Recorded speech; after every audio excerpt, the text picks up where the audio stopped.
오늘 금요일 밤 하나님께서 우리에게 주시는 말씀은 마태복음 5장 21절로 24절까지의 말씀입니다. 마태복음 5장 21절로 24절 말씀.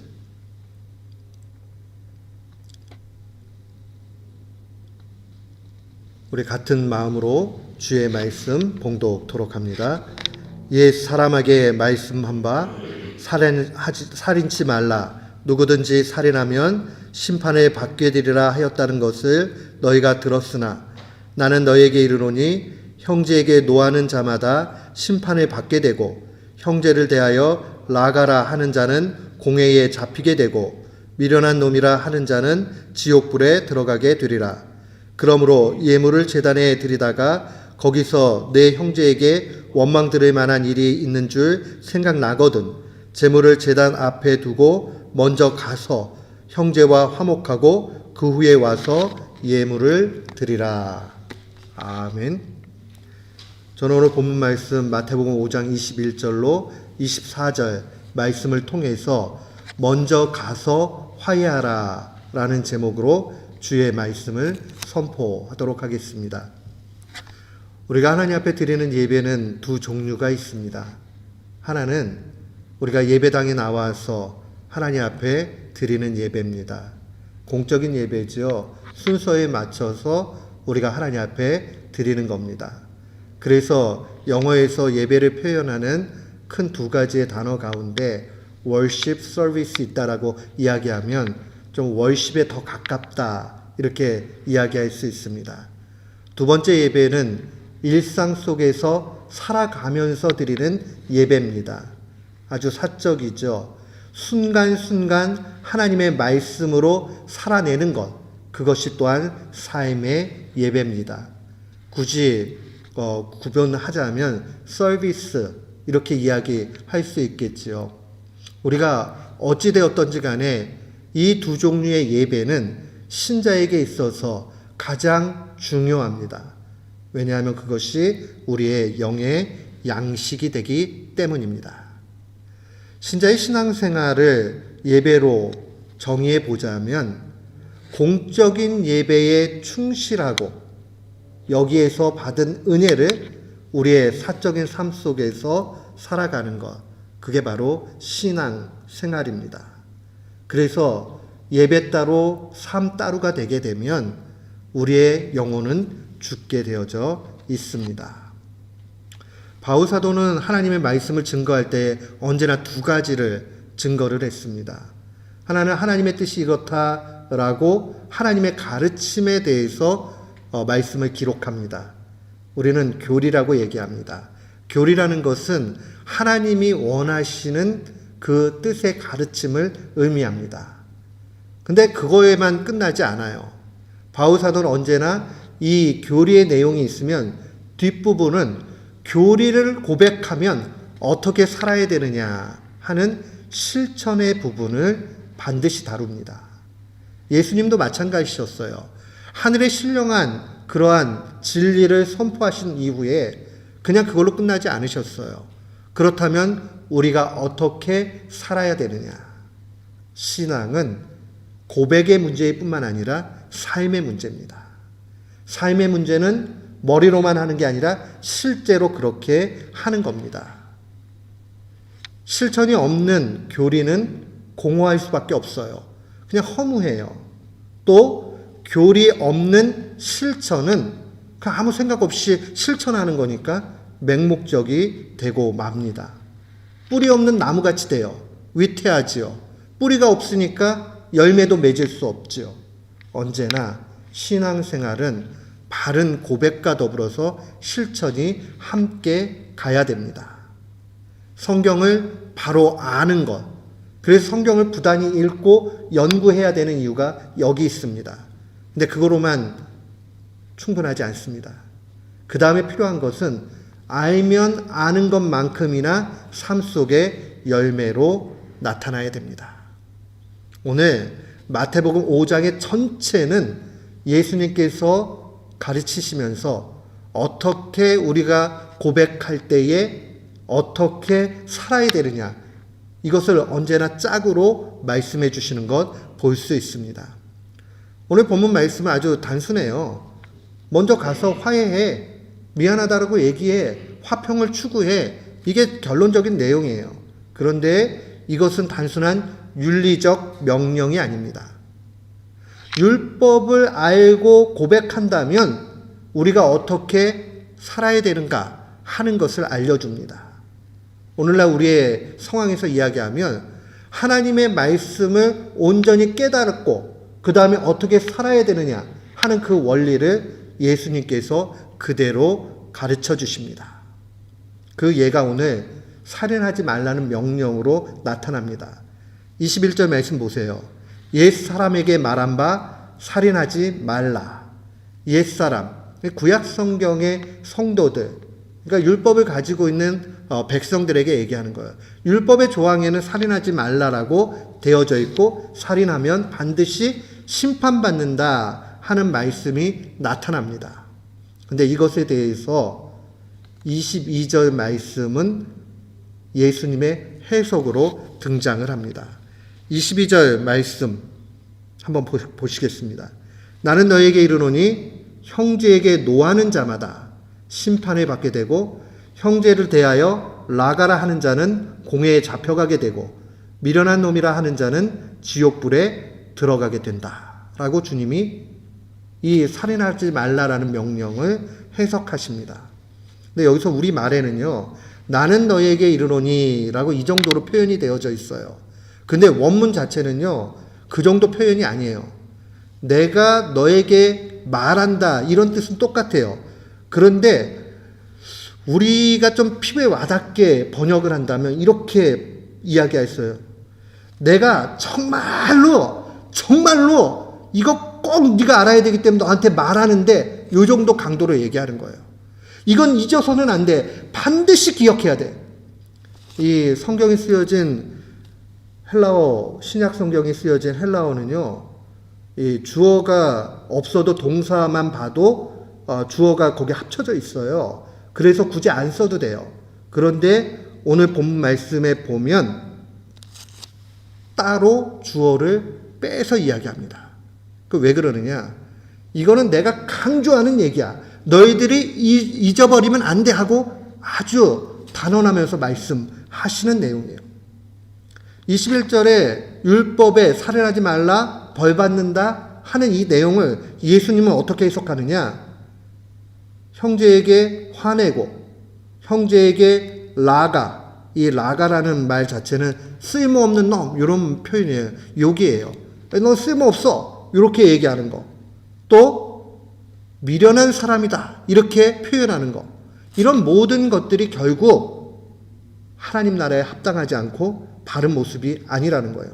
심판받게 되고 공회에 잡혀가게, 그 사법당국에 넘겨지게 된다는 식으로 말씀하시는 거예요.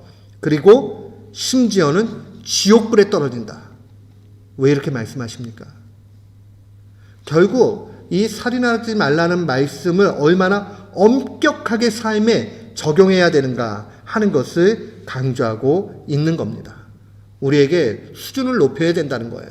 살인하지 말라. 난 살인한 적 없는데요. 누구 삶을 그렇게 목숨을 노력한 적이 없어요. 훔친 적이 없어요. 죽인 적이 없어요. 우리는 그 정도 생각할 거예요. 그러니까 다 살인하지 않았다 이렇게 얘기해요.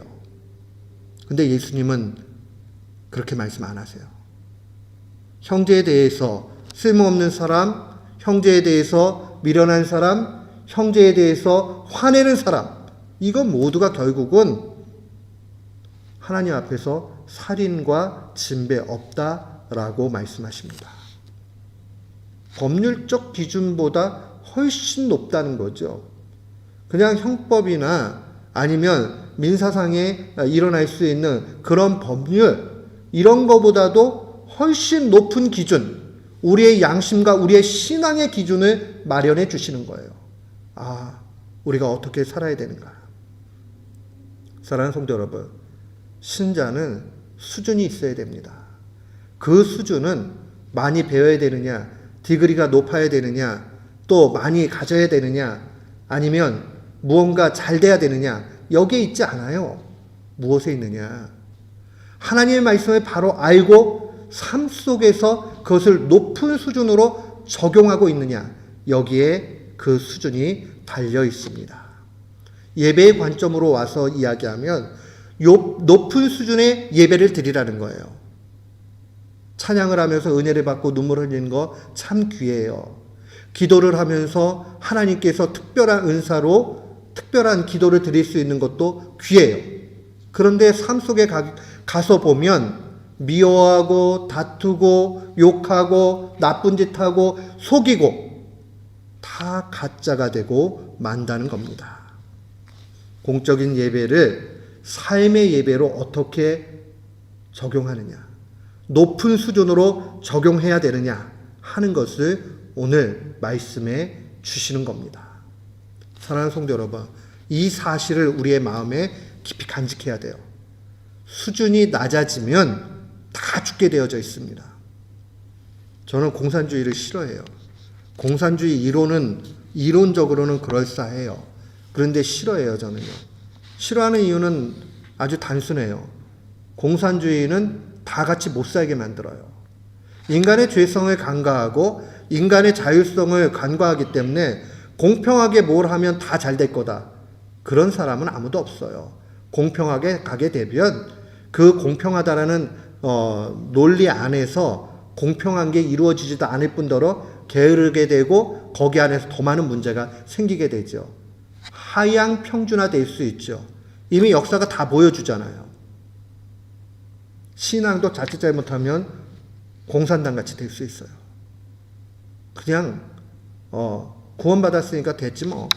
이렇게 살다 보면 삶 가운데서 기쁨도 없고 자기 마음도 뭔가 먹먹하고 이게 뭔가 허무해지고, 그렇게 하다가 신앙생활의 마무리를 할 수밖에 없게 되는 거예요.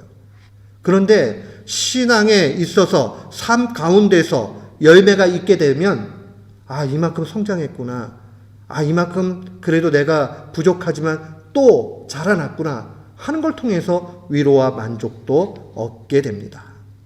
사랑하는 성도 여러분, 삶에서의 예배, 이것은 반드시 우리의 공적인 예배 은혜 받음의 열매로 나타난다는 것을 기억해야 됩니다. 나는 교회에 헌금도 하고 봉사도 하고 많은 것을 하고, 그런데 삶 가운데서는 예수님을 믿는 사람인지 아닌지 모르겠다, 그러면 문제가 심각한 겁니다. 그래서 사도는 주의 말씀을 디모데후서 3장 5절에 이렇게 증거합니다. 경건의 모양은 있으나 경건의 능력은 부인하니 이와 같은 자들에게서 네가 돌아서라. 사람들하고 교제할 때에 이 경건의 모양은 있지만 능력을 부인하는 사람들을 멀리하라는 거예요. 뭘 얘기합니까? 경건의 모양, 교회 다니고 헌금하고 타이틀을 가지고 있고 뭐하고 다 있어요. 그런데 삶 가운데 능력은 나타나지 않아요. 그래서 자기 멋대로 살아가요. 이런 사람은 가시기요 거짓이라고 말씀하는 겁니다. 사랑하는 성도 여러분, 이런 의미에서 우리의 삶의 예배를 귀하게 여길 수 있는 우리 모두가 되기를 주의 이름으로 축원합니다. 아멘. 오늘 말씀의 구체적인 요청은 바로 이겁니다. 가서 먼저 화해하라는 거죠. 24절 말씀 보세요. 예물을 제단 앞에 두고 먼저 가서 형제와 화목하고 그 후에 와서 예물을 드리라. 이 예물 드린다라는 표현은 예배한다라는 말이에요. 예배 드리기 위해서 성전에 나오는 상황들을 얘기하는 거죠. 예배를 드리는데 찔림이 왔어요. 그는 제일 먼저 해야 되는 것은 무엇이냐면 그 찔림의 문제를 해결하는 겁니다. 이걸 문자적으로 적용할 수도 있고 아닐 수도 있어요. 정말 내가 찔림이 와서 예배 중간이라도 가가지고 이 문제를 해결하고 하나님 앞에 예배 드려야 되겠다. 그렇다면 문자적으로 적용하는 것도 나쁜 것은 아닙니다. 근데 조금 더 지혜롭게 할 수도 있죠. 예배가 다 끝나고 나서 우선순위를 화해하는 것으로 두고 빨리 가서 화해하고 그 다음에 온전한 삶 가운데로 가는 것도 귀중합니다. 그러나 뒤로 밀고 그 다음에 찔림이 와도 나의 정당화 속에 그냥 굳이 그렇게 할 필요까지는 없어. 나만 잘못했나? 이런 식으로 한다고 그러면 그것은 온전한 신자의 모습이 아니라는 겁니다. 예배는 원칙적으로 볼 때에 하나님과의 화목함, 화해를 의미합니다. 우리가 하나님하고 관계 좋으려면요, 하나님 앞에 예배를 잘 드려야 돼요.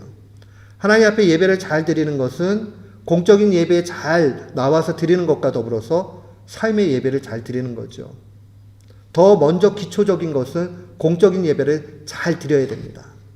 하나님 앞에 공적인 예배를 잘 드리게 될 때 하나님과 내 사이의 관계가 좋아지죠. 기도하게 되면 더 깊어지죠. 찬양하면서 영광을 돌리게 되죠. 참 좋아요. 그렇게 되면 그 다음에 이웃과의 화평함을 기억해야 됩니다. 그렇게 될 때에 우리는 온전히 신앙생활을 한다라고 그렇게 이야기할 수 있습니다. 하나님과의 화평은 인간과의 실제적인 삶과 매우 밀접한 관계를 가지고 있습니다. 하나님하고 관계가 나쁘잖아요. 그러면 이웃과의 관계가 어그러지는 경우가 많이 생깁니다. 뭔가 오해가 생기기도 하고 무언가 갈등이 생기기 일쑤입니다. 근데 더 큰 문제도 있어요. 하나님하고 관계가 나쁜데 이웃하고는 관계가 좋을 수도 있어요. 같이 놀러 다니고 뭐 관계 좋고 막 이래요. 근데 결정적인 순간에 이제 넘어지게 되면 그때에 참 후회하게 되죠. 결국 하나님과의 관계가 좋은 사람은 이웃과의 관계도 좋게 돼 있고요. 또 이웃과의 관계가 좋으려면 하나님과의 관계가 우선적으로 좋아야 됩니다. 우리가 하나님과의 그 관계를 귀하게 여기면서 동시에 그것을 증명할 수 있는 길은 무엇이냐? 이웃과의 관계가 좋은가 하는 거예요. 내가 하나님과의 관계, 나 예배 드렸으니까 하나님과 관계 좋아. 그것은 반쯤은 맞을 수는 있어요. 그러나 실제 안 맞을 수도 있어요. 한국에서 재밌는 결과가 나온 적이 있죠. 1980년대생 친구들이 태어났을 때하고 90년대생 친구들이 태어났을 때 이 키나 몸무게 이런 걸 갖다가 비교를 하니까 10년 사이에 한국 사람들의 이 체격이 굉장히 좋아졌다라는 게 나타났습니다. 이 평균 키도 크고 몸무게도 당연히 같이 올라갔죠. 심지어는 1960년대하고 비교하면 뭐 그 편차가 굉장히 컸다고 그래요. 근데 체격은 좋아졌는데 체력은 꼭 그러지 않더라. 이렇게 결과가 나온 적이 있어요. 체격하고 체력은 사뭇 다를 수 있어요. 똑같죠.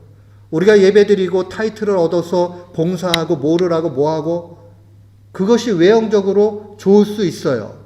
근데 그게 모든 그 사람의 영적인 능력을 대변하는 것만은 아니에요. 무서운 얘기죠. 목사라는 타이틀이 그 사람의 영적인 것을 무조건 다 반영해 주는 것 아니라는 거예요. 일반 성도님이다 할지라도 그 분이 하나님의 말씀 가운데 온전히 순전한 마음대로 받아들이고 삶 속에 열매가 있게 된다면 그분이 더 하나님 나라에 합당할 수 있다는 겁니다. 사랑하는 성도 여러분, 우리는 그런 의미에서 모두가 이 삶의 예배 그리고 다른 사람들과 더불어서 화평케 되는 것, 이것 좀 힘써 나가야 됩니다. 신자의 삶을 한마디로 실천적으로 이야기하면 화평케 하는 사람, 피스메이커입니다. 마태복음 5장 9절에 주님 이렇게 말씀하십니다. 화평하게 하는 자는 복이 있나니 그들이 하나님의 아들이라 일컬음을 받을 것이며. 세상 사람들이 이렇게 바라보면서 하나님의 자녀네? 이렇게 할 수 있는 근거가 뭐냐? 화평케 하는 사람이 될 때에 가능합니다. 화평케 하는 사람. 굉장히 중요해요. 화평케 하는 사람은 가운데서 다리 역할을 잘하는 사람입니다. 자기가 있는 곳마다 언제나 다툼이 사라지고 일치로 바뀌어진다. 갈등이 사라지고 화평해진다. 그 사람 피스메이커예요. 여러분, 우리가 이 사실을 놓치지 말아야 됩니다. 제사장이라는 뜻의 라틴어가 하나 있어요. 폰티펙스라는 그러한 단어입니다. 폰티펙스라는 단어는 폰스라는 다리, 우리 브릿지 있죠? 그 다리를 얘기하고요. 이 파케레라는 말이 만들다 이런 뜻이에요. 거기서 나온 말이에요. 다리를 놓는 사람들. 다리를 놓는 사람들이 제사장이에요. 주님은 우리에게 너희들은 왕 같은 제사장이다 이렇게 말씀하셨잖아요. 그럼 우리는 어떠한 존재냐? 세상과 교회를 연결시키는 그러한 브릿지를 만드는 사람 될 수도 있겠지요. 또 우리가 세상 속에서 빛과 소금의 역할을 하면서 하나님의 나라를 선전하는 그러한 브릿지 메이커가 될 수도 있겠죠. 무엇이 되었던지 간에 어쨌든 우리는 가운데서 역할을 감당하는 그런 사람들이 되어야 합니다. 그게 제사장의 역할이에요. 우리가 있는 곳마다 분열이 사라지게 된다면 그 사람은 온전히 폰티펙스, 그 사명을 잘 감당하는 사람입니다. 사랑하는 성도 여러분, 우리가 그걸 좀 마음에 다시 한번 새겼으면 좋겠어요. 우리 모두가 야, 나는 다리 놓는 사람 돼야 되겠다. 나는 정말 다투고 원망 있고 아픔이 있는 곳에 치유하는 그런 사람이 돼야 되겠다. 이 사람들 보면은 특별한 은사가 있어서 문제가 있는데 가면 사랑으로 잘 이렇게 만들어가지고 모든 문제를 잘 해결하는 사람들이 있잖아요. 피스메이커예요.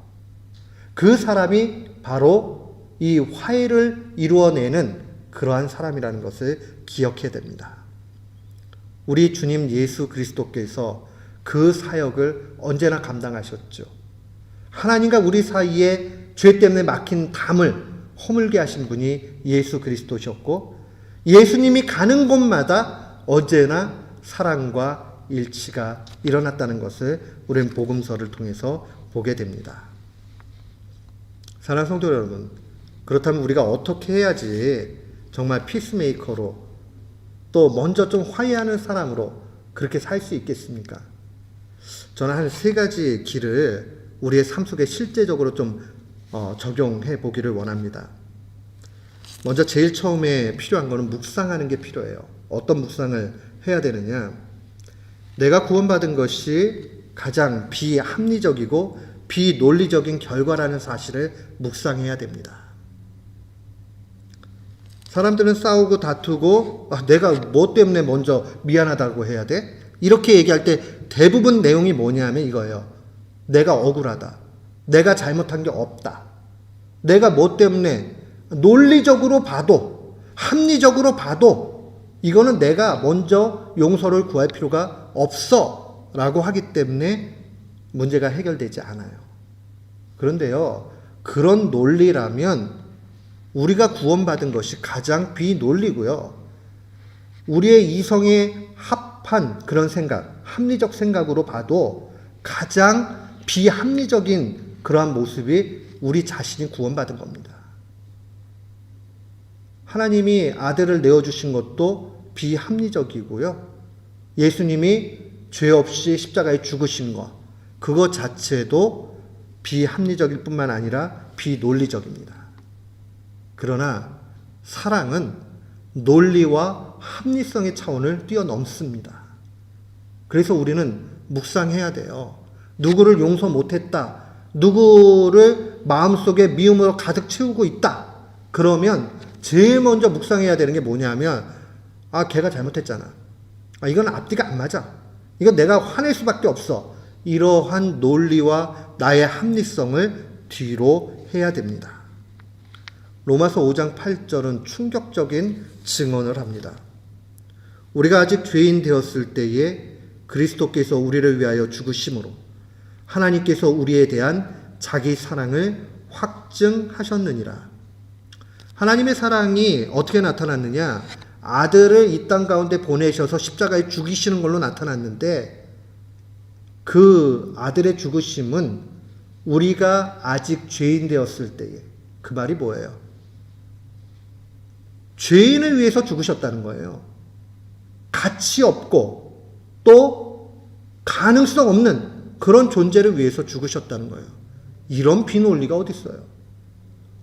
예, 저는요 돈을 안 벌기 위해서 열심히 일합니다.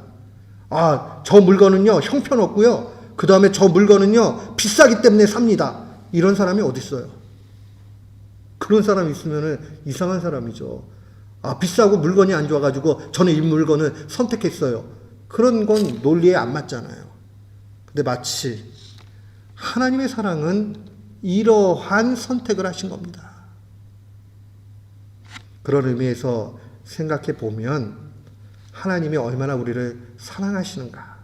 사랑만이 논리와 합리성을 뛰어넘을 수 있습니다. 그거 묵상해야 돼요. 나도 용서받았는데, 비합리적으로 나도 용서받았는데, 그 마음을 가질 때에 우리가 화해할 수 있습니다. 두 번째 단계는 대가를 지불해야 됩니다. 화해하는 데는 반드시 대가 지불이 있습니다. 당연한 대가를 우리는 지불해야 됩니다. 우리가 먼저 가서 미안하다, 우리 서로 좀 화해해보자, 이 얘기를 왜 못하느냐? 두려움 때문에 그래요.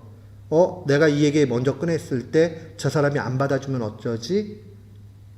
그 다음에 이거 이렇게 하면 내가 다음번에는 더 많이 크게 손해보는 것 아니야? 이런 계산과 이러한 두려움 속에 있게 되면 당연히 먼저 나아간다는 거, 손을 내민다는 게 쉽지 않습니다. 미움의 크기가 크면 클수록, 또 누가 봐도 그건 네가 잘못했다고 할 문제가 아니지 라고 하면 할수록 우리는 그래요. 그런데 화해하려면 누군가는 대가 지불해야 됩니다. 그런데 그 대가 지불은 손해보는 것 아니에요. 궁극적으로는 이익이 나게 되어 있습니다. 자, 어떤 것을 기업에서 돈을 집어넣어서 쓸 때에 그것이 비용이 되기도 하고 또 투자가 되기도 합니다. 비용이 되는 것은 그냥 없어지는 게 비용이에요. 그죠? 투자라는 것은 비용하고 비슷한데 나중에 더 큰 이익을 내는 건 투자라고 얘기하죠. 대차대조표를 만들어가지고 부기에서 이제 부킹할 때 투자금도 결국은 사용하는 비용 쪽에다가 쓰죠. 그러나 나중에 그게 이익을 가져다 주는 거잖아요. 지금 당장은 마치 내가 손해보는 것 같아요. 지금 당장은 내게 없어지는 것 같아요.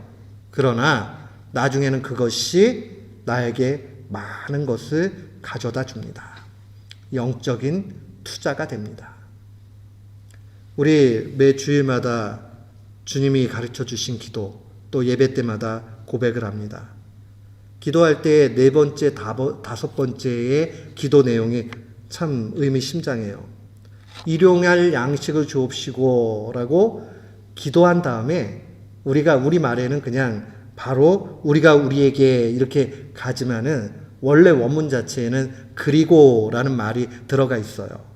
일용할 양식을 주옵시고, 그리고 우리가 우리에게 죄 지은 자를 사하여 준 것 같이 우리의 죄를 사하여 주옵소서. 이거 묵상하다 보면요, 아주 밀접한 관계가 있다는 걸 보게 돼요. 양식을 위해서 기도하는 것은 우리의 육체의 건강 유지를 위해서 간구하는 겁니다. 그렇죠?